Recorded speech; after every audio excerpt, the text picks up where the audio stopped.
नमस्कार बंधू भगिनींनो, आपल्या सगळ्यांचं सहर्ष स्वागत आहे स्वास्तिकम या माझ्या चॅनलवर। आज मी आपल्यासाठी भगवद्गीता जशी आहे तशी या पुस्तकातील पुढील विवरण घेऊन आलेली आहे। आपला जो धडा सुरू आहे तो आहे ज्ञान संन्यास कर्मयोग। आणि आपल्याला जर माझे व्हिडिओ खरंच आवडत असतील तर नक्कीच आपण माझ्या चॅनलला सबस्क्राईब करा, माझ्या व्हिडिओला लाईक करा आणि कमेंटमध्ये राधे कृष्ण लिहायला विसरू नका। हरे कृष्ण कृष्ण कृष्ण हरे हरे, हरे राम। गणपती बाप्पा मोरया, मंगलमूर्ती गणपती बाप्पा मंगलमूर्ती। श्री गणेशाय नमः। हरे कृष्ण कृष्ण कृष्ण हरे हरे, हरे राम राम राम हरे हरे। राधे कृष्ण राधे कृष्ण राधे कृष्ण।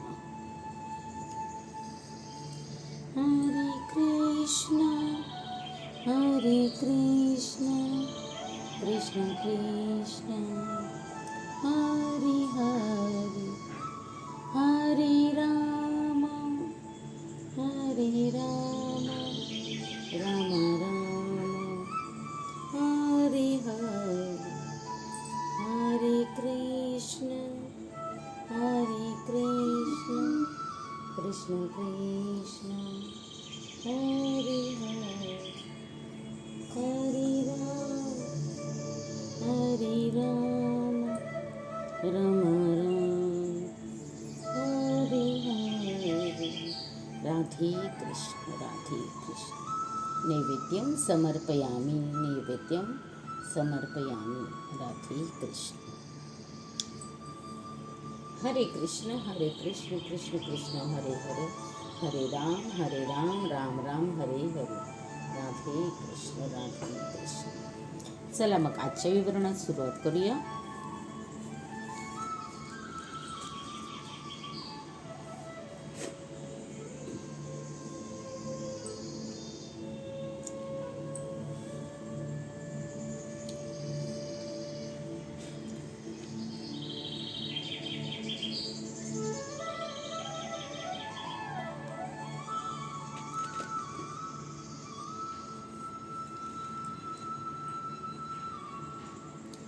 श्री गणेशाय नमः, श्री सरस्वतीभ्यो नमः। न म कर्माणि लिम्पति न मे कर्मफले स्पृहा इति मा योऽभिजानाति कर्मभिर्न स बध्यते। कोणत्याही कर्माने मी बद्ध होत नाही, तसेच मला कर्मफलाची आकांक्षाही नाही। जो माझ्याबद्दलचे हे सत्य जाणतो तो सुद्धा कर्मफलाने बद्ध होत नाही। तात्पर्य: भौतिक जगतातही घटनाबद्ध नियम आहेत आणि या नियमाद्वारे आपल्याला कळून येते की राजा कोणताही प्रमाद करू शकत नाही किंवा तो राष्ट्रनियमाच्या अधीन नाही।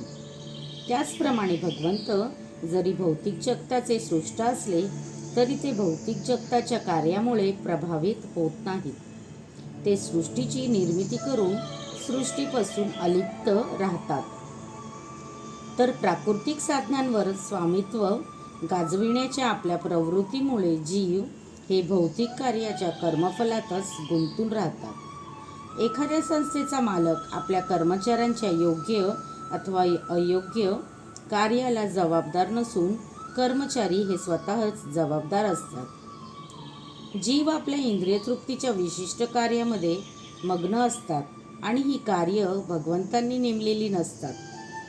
अधिकाधिक इंद्रिय तृप्तीसाठी जीव या जगतातील कर्मामध्ये मग्न असतात आणि त्यानंतर मृत्यूनंतर स्वर्गीय सुखाची अभिलाषा असते। भगवंत स्वतःमध्येच पूर्ण असल्यामुळे त्यांना तथाकथित स्वर्गीय सुखाची मुळीच आकर्षण नसते। स्वर्गलोकातील देवदेवता म्हणजे भगवंतांनी आपल्या सेवेमध्ये नेमलेले सेवक आहेत। कर्मचारी ज्याप्रमाणे खालच्या प्रतीची सुखाच्या अपेक्षा करतात, त्याप्रमाणे मालक काही खालच्या प्रतीची सुखाची अपेक्षा करू शकत नाही। भगवंत हे भौतिक कर्म आणि कर्मफलांपासून अलिप्त आहेत. उदाहरणार्थ, पावसाशिवाय जरी विविध प्रकारच्या वनस्पती वाढण्याची शक्यता नसली तरी पृथ्वीवर उगवणाऱ्या विविध प्रकारच्या वनस्पतींसाठी पाऊस जबाबदार नसतो. या वस्तुस्थितीची पुष्टी वैदिक स्मृतीमध्ये पुढील प्रमाणे करण्यात आली आहे. निमित्त मात्र मेवासौ सृजानां सर्ग कर्मणी प्रधान कारणीभूता यतो वै सृज शक्तयः. भौतिक सृष्टीमध्ये भगवंत हेच परम कारण आहे. निमित्त मात्र कारण म्हणजे ही भौतिक प्रकृती आहे, ज्याद्वारे प्रकट विश्वदृष्टी गोचर झाले आहे. सृष्ट प्राणी मात्र विविध प्रकारचे आहेत. उदाहरणार्थ, देवता, मनुष्य, प्राणी आणि निम्न स्तरावरील पशु इत्यादी हे सर्व आपल्या गतकाळातील बऱ्या वाईट कर्माच्या फलाचे अधीन आहेत. अशा कार्यासाठी भगवंत केवळ योग्य त्या सुविधा आणि प्रकृतीच्या गुणांचे नियम उपलब्ध करून देतात. पण भगवंत त्यांच्या भूतकाळातील किंवा वर्तमान काळातील कर्मना जबाबदार नसतात. वेदांत सूत्रामध्ये याला पुष्टी देण्यात आली आहे. वैषम्य नैर्गुण्य न सापेक्षत्वात. भगवंत कोणत्याही जीवाबद्दल कधीही पक्षपाती नसतात. जीव स्वतःच्या कर्मासाठी स्वतःच जबाबदार असतात. भगवंत त्यांना भौतिक प्रकृती म्हणजे बहिरंगा शक्तीच्या माध्यमाद्वारे केवळ सुविधा उपलब्ध करून देतात. ज्याला या कर्माच्या नियमांची गहनता पूर्णपणे ज्ञात आहे तो आपल्या कर्मफलांनी बद्ध होत नाही. दुसऱ्या शब्दात सांगायचे तर, जो मनुष्य भगवंतांच्या या दिव्य स्वरूपाला जाणतो तो कृष्ण भावनेतील अनुभवी मनुष्य होय. आणि याप्रमाणे तो कर्माच्या नियमांनी कधीही बद्ध होत नाही. जो भगवंतांचे दिव्य स्वरूप जाणत नाही आणि विचार करतो की सामान्य मनुष्याप्रमाणे भगवंतांचे कर्म ही सकाम कर्मच आहे, तो निश्चितपणे स्वतः सकाम कर्मफलामध्ये गुंतून पडतो. परंतु जो परमसत्याला जाणतो तो कृष्ण भावनेत स्थिर झालेला मुक्त जीव होय. एवं ज्ञात्वा कृतं कर्म पूर्वैरपि मुमुक्षुभिः कुरु कर्मैव तस्मात्त्व पूर्वैः पूर्वतरं कृतं. प्राचीन काळातील सर्व मुक्त जीवांनी माझ्या दिव्य स्वरूपाला जाणून त्याप्रमाणे कर्म केले, म्हणून तू सुद्धा त्यांच्या पदचिन्हांचे अनुसरण करून आपले कर्म केले पाहिजे. तात्पर्य: मनुष्यांचे 2 वर्ग आहेत. त्यापैकी काही जणांचे अंतःकरण विषयांनी पूर्णपणे भरलेले असते आणि काही जण विषयेच्छापासून मुक्त झालेले असतात. कृष्ण भावना ही या दोन्ही प्रकारच्या लोकांना सारखीच हितकारक असते.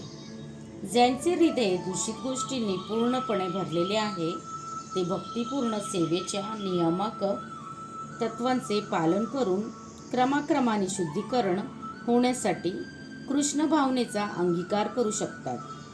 ज्यांचे हृदय पूर्वीच अशुद्धीपासून निर्मळ झाले आहे ते त्याच कृष्ण भावनेमध्ये कर्म करू शकतात, जेणेकरून इतर लोक त्यांच्या आदर्श कृतीचे अनुसरण करतील व याप्रमाणे आपले हित साधू शकतील. मूर्ख व्यक्ती किंवा कृष्ण भावनेतील नवसाधकांना अनेकदा कृष्ण भावनेचे ज्ञानाशिवाय कर्मातून निवृत्त होण्याची इच्छा असते. अर्जुनाच्या रणांगणावरील युद्धकर्मातून निवृत्त होण्याच्या इच्छेला भगवंतांनी मान्यता दिली नाही. मनुष्याने केवळ कर्म कसे करावे हे जाणणे आवश्यक आहे. कृष्ण भावनायुक्त कर्मातून निवृत्त होऊन कृष्ण भावनेचा देखावा करीत बसणे हे महत्त्वपूर्ण नाही. त्यापेक्षा श्रीकृष्णांच्या प्रीत्यर्थे कर्म करीत राहणे हेच महत्त्वपूर्ण आहे. या ठिकाणी अर्जुनाला सल्ला देण्यात आला आहे की यापूर्वी सांगितल्याप्रमाणे सूर्यदेव, विवस्वांसारख्या भगवंतांच्या पूर्व शिष्यांनी ज्याप्रमाणे आचरण केले त्याप्रमाणे त्यांच्या पदचिन्हांना अनुसरून अर्जुनाने कृष्ण भावना भावित कर्म करावे. भगवंत आपल्या सर्व पूर्वकामना जाणतात. तसेच पूर्वी ज्या लोकांनी कृष्ण भावना भावित कर्म केले त्यांचे कर्मही ते जाणतात. म्हणून ते सूर्यदेवाच्या कर्मानेचे अनुसरण करण्याची शिफारस करतात. सूर्यदेवाने कर्म करण्याची ही कला भगवंतांकडून काही लाखो वर्षापूर्वी अवगत केली होती. भगवान श्रीकृष्णांच्या अशा शिष्यांना या ठिकाणी पूर्वकालातील मुक्त व्यक्ती असे म्हटले आहे, कारण ते श्रीकृष्णांनी नेमून दिलेल्या कर्माचे पालन करण्यात मग्न होते. किम कर्मेति कवयोत्र मोहिताः तत्तै कर्म प्रवक्ष्यामि यज्ञात्वा मोक्षसे शुभात. कर्म काय आणि अकर्म काय हे निश्चित करण्यात बुद्धिमान लोकही गोंधळून जातात. आता मी तुला कर्माचे वर्णन करतो, जे जाणल्यावर तू सर्व अशुभातून मुक्त होशील. तात्पर्य: कृष्ण भावना भावित कर्म हे भगवंतांच्या उदाहरणावरून करावेचे असते. 15व्या श्लोकात याचा निर्देश केला आहे. असे कर्म स्वतंत्रपणे का करू नये यासंबंधी पुढील श्लोकात स्पष्टीकरण देण्यात आले आहे. कृष्ण भावना भावित कर्म करण्यासाठी या अध्यायाच्या प्रारंभी सांगितल्याप्रमाणे मनुष्याने गुरु शिष्य परंपरेतील प्रमाणित व्यक्तीच्या आदेशानुसार आचरण केले पाहिजे. कृष्ण भावनेची पद्धती सर्वप्रथम सूर्यदेवाला सांगण्यात आली. सूर्यदेवाने आपला पुत्र मनूला सांगितली, मनूने आपला पुत्र इक्ष्वाकूला सांगितली आणि अशा प्रकारे अत्यंत प्राचीन काळापासून ही पद्धत पृथ्वीवर चालत आलेली आहे. म्हणून मनुष्याने गुरु शिष्य परंपरेतील पूर्व प्रमाणित व्यक्तींच्या चरणचिन्हांचे अनुसरण केले पाहिजे. नाहीतर बुद्धिमान मनुष्यही आदर्श कृष्ण भावनायुक्त कर्माबद्दल गोंधळून जातील. यास्तव प्रत्यक्ष भगवंतांनीच अर्जुनाला कृष्ण भावनेचे ज्ञान देण्याचे ठरविले आणि प्रत्यक्ष भगवंतांनीच अर्जुनाला कृष्ण भावनेचे ज्ञान दिल्याने तो अर्जुनाच्या पदचिन्हाचे अनुसरण करतो. तो निश्चितच गोंधळून जात नाही. असे सांगितले जाते की केवळ अपूर्ण प्रायोगिक ज्ञानाद्वारे धर्माचे मार्ग निश्चित करणे शक्य नाही. वास्तविकपणे धर्माचे तत्व केवळ भगवंतच सांगू शकतात. धर्म तू साक्षात्म भगवत प्रणितम. अपूर्ण व चुकीच्या तर्काच्या आधारे कोणताही मनुष्य धर्मतत्वाची निर्मिती करू शकत नाही. मनुष्याने ब्रह्मा, शिव, नारद, मनु, चतकुष्मार, कपिल, प्रल्हाद, भीष्म, शुकदेव, गोस्वामी, यमराज, जनक आणि बळी महाराज यासारख्या महाजनांना पदचिन्हाचे अनुसरण केले पाहिजे. तर्काद्वारे धर्म अथवा आत्मसाक्षात्कार म्हणजे काय ते जाणणे शक्य नाही.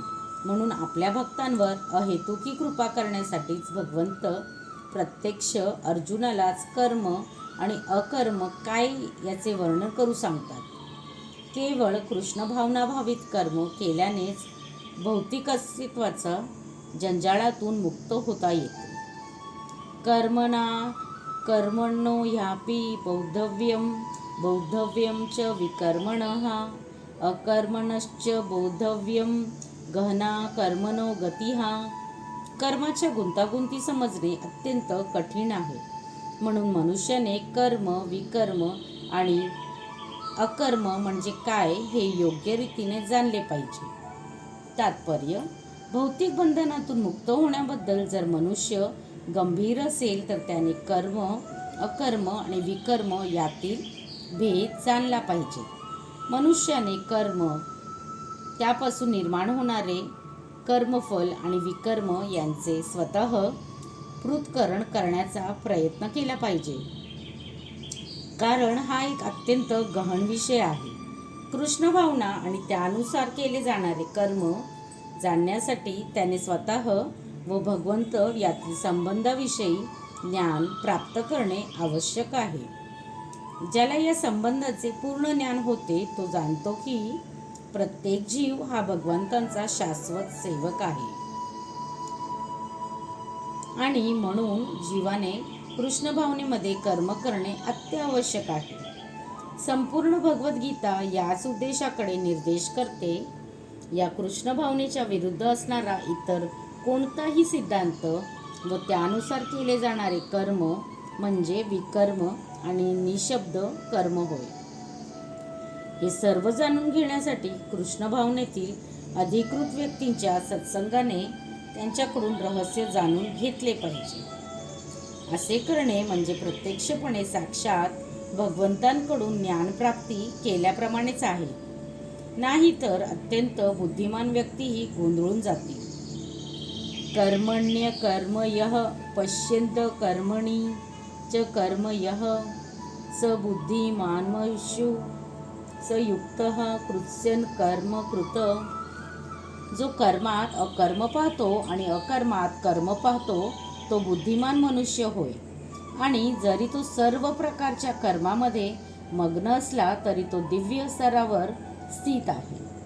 तात्पर्य: कृष्ण भावनायुक्त कर्म करणारा मनुष्य स्वाभाविकपणे कर्मबंधनातून मुक्त असतो.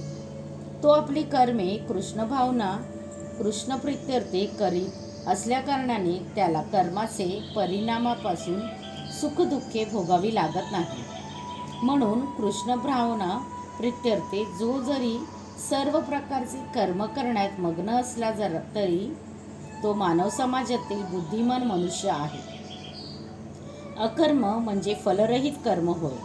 निर्वेशवादी भीतीमुळे सकाम कर्म थांबविण्यात जेणेकरून कर्मफलामुळे आत्मसाक्षात्कारच्या मार्गावर कोणताही अडथळा निर्माण होऊ नये. परंतु भगवंतांचे साकार रूप जाणणारा मनुष्य निश्चितपणे जाणतो की आपले स्वरूप म्हणजे आपण भगवंतांचे नित्यसेवक आहोत. त्यामुळे तो कृष्ण भावना भावित कर्मामध्ये संलग्न राहतो. तो सर्व काही श्रीकृष्णाप्रीत्यर्थे करीत असल्याकारणाने अशा सेवेमुळे केवळ दिव्य आनंदाची प्राप्ती करीत असतो. जो या मार्गाचा अवलंब करीत आहे ते इंद्रियतृप्तीच्या इच्छेपासून मुक्त असतात. श्रीकृष्णांची नित्यसेवा करायच्या जाणीवेमुळे मनुष्य सर्व प्रकारच्या कर्मबंधनातून मुक्त होतो.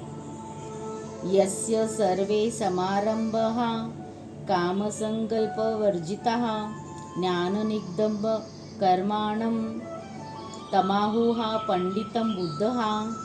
ज्याचे प्रत्येक प्रयत्न इंद्रियतृप्तीच्या इच्छेविरहित आहे, जो पूर्ण ज्ञानांमध्ये स्थित आहे असे जाणावे. साधू पुरुषाच्या मते या प्रकारे कर्म करणाऱ्या मनुष्याचे कर्मफल अग्निरूप पूर्ण ज्ञानाद्वारे जळून भस्म झाले आहे. केवळ ज्ञानी व्यक्तीच कृष्ण भावनाभावित मनुष्याची कर्मे जाणू शकतो. कृष्ण भावनाभावित मनुष्य हा सर्व प्रकारच्या इंद्रियतृप्तीच्या कामनांनी रहित असल्यामुळे असे जाणले पाहिजे की आपण भगवंतांचे नित्यदास आहोत. या आपल्या स्वरूपस्थितीच्या पूर्ण ज्ञानाद्वारे त्याने आपले कर्मफल जाळून भस्म केले आहे. ज्याने या पूर्ण ज्ञानाची प्राप्ती केली आहे तोच वास्तविक पंडित आहे. भगवंतांच्या या सेवारूपी ज्ञानाच्या विकासाची तुलना अग्नीबरोबर करण्यात आली आहे. असा अग्नी एकदा प्रज्वलित झाला की तो सर्व कर्मफले भस्मसात करतो. तक्त्वा कर्मफलांसंग नित्यतृप्तो निराश्रयः कर्मण्यभिप्रवृत्तोऽपि नैव किंचित करोति सः. आपले कर्मफलावरील सर्व आसक्तीचा त्याग करून नित्य तृप्त आणि स्वतंत्र असणारा जरी सर्व प्रकारच्या कर्मामध्ये मग्न असला तरी तो कोणताही सकाम कर्म करीत नाही.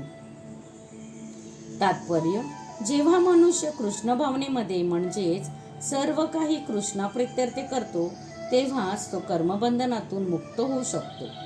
कृष्ण भावनाभावित मनुष्य हा केवळ भगवंतावरील विशुद्ध प्रेमामुळेच कर्म करतो म्हणून त्याला कर्मफलबद्दलचे कोणतेही आकर्षण नसते. तो स्वतःचा चरितार्थ प्राप्त करण्यामध्येही आसक्त नसतो, कारण प्रत्येक गोष्टीची तो कृष्णावर विसंबून असतो. तो कोणतीही वस्तू प्राप्त करण्यासाठी उत्सुक नसतो. तसेच आपल्याकडे असलेल्या वस्तूंचे रक्षण करण्याकरिताही तो उत्सुक नसतो. तो आपल्या कुवतीनुसार कर्तव्य पार पडतो आणि बाकी सर्व काही श्रीकृष्णावर सोपवितो. असा अनासक्त मनुष्य चांगला अथवा वाईट कर्मफलापासून मुक्त असतो. जणू काय त्याने काही केलेच नाही. हे अकर्म किंवा फलरहित कर्माचे लक्षण आहे. म्हणून कृष्ण भावनाविरहित इतर कोणतेही कर्म त्याला कर्मकर्त्याला बंधकारक ठरते आणि विकर्माचे हेच वास्तविक लक्षण आहे व याचे विवेचन पूर्वीच करण्यात आले आहे. निराशीर्यता चितात्मा त्यक्त सर्व परिग्रहा शारीरम केवलम कर्म कुर्वणाप्ती किल्बिषम. असा ज्ञानी मनुष्य पूर्णपणे नियंत्रित मन आणि बुद्धीद्वारे कर्म करतो. आपल्याकडे असणाऱ्या सर्व गोष्टीवरील स्वामित्वाच्या भावनेचा त्याग करतो आणि जीवनावश्यक असणाऱ्या वस्तूंकरिताच कर्म करतो. अशा प्रकारे कर्म केल्याने तो पापकर्माने प्रभावित होत नाही. तात्पर्य: कृष्ण भावना भाविक मनुष्य आपल्या कर्माच्या चांगल्या अथवा वाईट फळांची अपेक्षा करीत नाही. त्याने मन आणि बुद्धी पूर्णपणे नियंत्रित असते. तो जाणतो की आपण भगवंतांचे अंश असल्याकारणाने अंशाचा अंश या नात्याने आपली जी भूमिका करीत आहोत ती करण्यात आपण कारणीभूत नसून ती केवळ आपल्याद्वारे भगवंतच करून घेत आहे. जेव्हा हात हालचाल करतात तेव्हा ते स्वतःच्या इच्छेने हालचाल करीत नाही, तर त्यांच्या हालचालीला संपूर्ण शरीराचा प्रयत्न कारणीभूत असतो. कृष्ण भावनाभावित मनुष्य नेहमी भगवंतांच्या इच्छेनुसार कृती करीत असतो, कारण त्याला वैयक्तिकरित्या इंद्रिय तृप्ती करण्याची इच्छा नसते. तो एखाद्या यंत्राच्या भागाप्रमाणे कार्य करीत असतो. ज्याप्रमाणे यंत्राचा भाग सुयोग्य ठेवण्यासाठी त्याला तेल घालावे लागते आणि त्याची स्वच्छता करावी लागते, त्याप्रमाणे भगवंतांची दिव्य प्रेममयी सेवा करण्यासाठी योग्य राहण्याकरिता कृष्ण भावनाभावित मनुष्य आपल्या कर्माद्वारे स्वतःचा निर्वाह करतो. म्हणून तो कर्मफलापासून मुक्तच राहतो. एखाद्या पशुप्रमाणेच त्याचा आपल्या स्वतःच्या शरीरावरही अधिकार नसतो. एखाद्या पशुचा निष्ठुर मालक आपल्या ताब्यातील जनावरांची कधीकधी हत्या करतो, पण तरीही ते जनावर प्रतिकार करीत नाही. तसेच त्या जनावराला कोणतेही वास्तविक स्वातंत्र्यही नसते. आत्मसाक्षात्कारमध्ये पूर्णपणे संलग्न झालेल्या कृष्ण भावना भावित मनुष्याकडे भौतिक गोष्टींवर मिथ्या दावा करण्यासाठी वेळ नसतो. प्राणरक्षणाकरिता आवश्यक पैसा प्राप्त करण्यासाठी त्याला वाममार्गाचा अवलंब करावा लागतो नाही. म्हणून या भौतिक पापांनी तो दूषित होत नाही. आपल्या सर्व कर्मबंधनातून तो मुक्तच असतो. यद्यच्छालाभ संतुष्टो द्वंद्वातीतं विमत्सरः समः सिद्धावसिद्धो च कृत्वापि न निबद्धते. जो सहजपणे होणाऱ्या लाभांनी संतुष्ट असतो तो द्वंद्वापासून मुक्त आहे आणि मत्सर करीत नाही. तसे जो अपयशामध्येही स्थिर असतो, तो जरी सर्व प्रकारची कर्मे करीत असला तरी त्यामुळे कधीच बद्ध होत नाही. तात्पर्य: कृष्ण भावना भाविक मनुष्य हा आपल्या शरीराचे पालन पोषण करण्यासाठी सुद्धा विशेष प्रयास करीत नाही. तो सहजपणे प्राप्त होणाऱ्या लाभामध्ये संतुष्ट असतो. तो कशाची याचना करीत नाही किंवा कोणाकडूनही उसनेही घेत नाही, तर आपल्या कुवतीनुसार प्रामाणिकपणे कष्ट करतो आणि आपल्या प्रामाणिक कष्टाने जे काही प्राप्त होते त्यात संतुष्ट असतो. म्हणून तो आपल्या उदरनिर्वाहाच्या बाबतीत स्वतंत्र असतो. तो आपल्या कृष्ण भावनेच्या सेवेमध्ये इतर कोणाचेही सेवेचा अडथळा आणून देत नाही.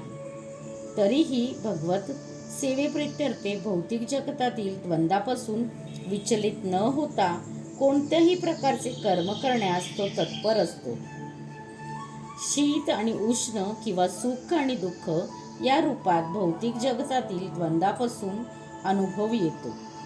कृष्ण भावना भावित मनुष्य हा द्वंद्वातीत असतो, कारण श्रीकृष्णांच्या संतुष्टी प्रित्यर्थे कोणत्याही प्रकारे कर्म करण्याचा त्याला संकोच वाटत नाही. म्हणून जो यश आणि अपयश या दोन्ही मध्ये स्थिर आहे, जेव्हा मनुष्य दिव्य ज्ञानामध्ये पूर्णपणे स्थित होतो तेव्हाच ही लक्षणे प्रकट होतात. श्री कृष्ण पर्णमस्तु. शुभम भवतु, शुभम भवतु, शुभम भवतु. राधे कृष्ण, राधे कृष्ण, राधे कृष्ण, राधे कृष्ण, राधे कृष्ण. हरे कृष्ण, कृष्ण कृष्ण हरे हरे, हरे राम, राम राम हरे हरे. राधे कृष्ण, राधे कृष्ण, राधे कृष्ण.